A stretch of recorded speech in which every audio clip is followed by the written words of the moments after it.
As I say, if mama's happy, everybody's happy. So if the father is the active duty person who's deployed, if mom has things together, it has to be reassuring for the spouse who's deployed. If she doesn't have things together, it's a distraction for him.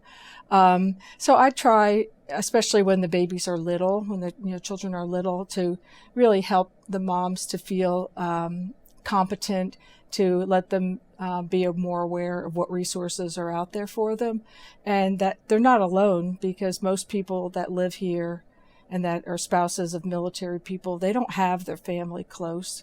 They can't just go next door and ask mom how to do this or that, or their sister. So the whole military becomes your family, and you have to learn to call on those people, and then they can call on you in return. You can pay them back, later on. But you have to have that sense of family in the Army, because you don't have everybody here to help you. And I think when my husband was deployed, he was in the National Guard, and he was deployed, and I was home with 7 children. The youngest was just a couple months old. It was really hard. It's really hard. So I always try to pat the mothers on the back, like their job sometimes is harder than the dad's job, even though he's deployed.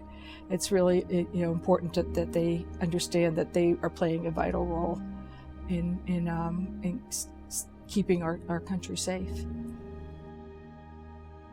It's my passion. I think, like I said earlier, once you find your passion in life, that's what's important. And to me, money comes and money goes. It doesn't matter how much you make, it's never enough.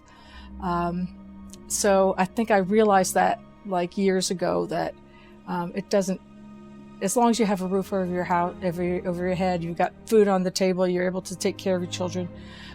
Nowadays you need a car and a phone, and if you have those things, then you really have what you need. And it's really a matter of what's going to be making you happy.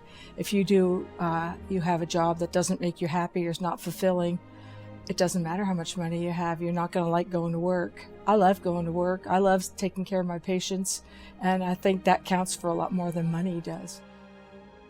Well, I would say there's a lot less traffic around here, which I don't like to drive in traffic, but Manhattan is a pretty vibrant city. It's a college town. So there are a lot of things there, and you can always go to Topeka or Wichita or Salina. Topeka's an hour, Kansas City's 2 hours away. So that may sound like a long time, a lot, far away to some people, but it's drivable. It's an easy drive. So you do have access to those other things. I think it's more, I like, the sense of, being a part of the whole hospital here. And I don't feel like there's that competition that you feel when you're in private practice. There's always competition for patients, and there's not competition for patients here.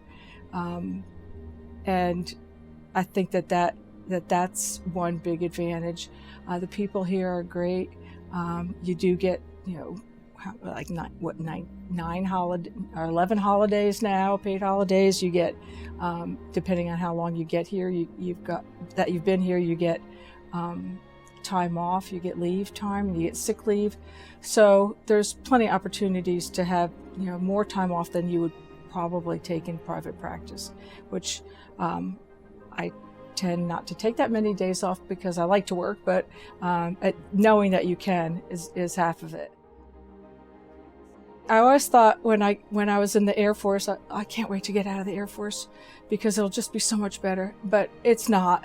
The grass is never really greener on the other side of the fence. And what I realized is that there's a lot of politics when you step out there into the private sector.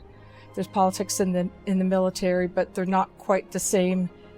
It's more hidden politics in the civilian sector than in the military. They pretty much come out with what you got to do to be a good provider.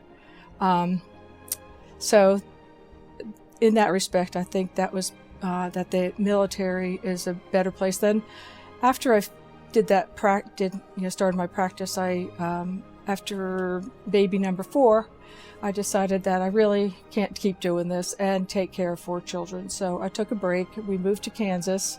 I wanted to be more rural so the kids could grow up more like farm kind of area.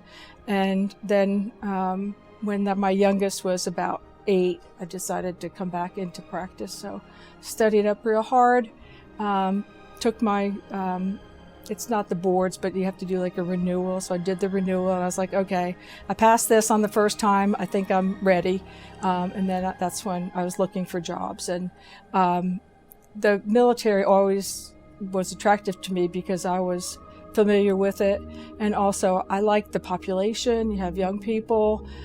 We do have children that have pathology that have some significant issues, but for the most part, most people are young and healthy in the military environment. You don't have to worry about insurance because everybody has insurance, and I never liked having to deal with the money side of private practice.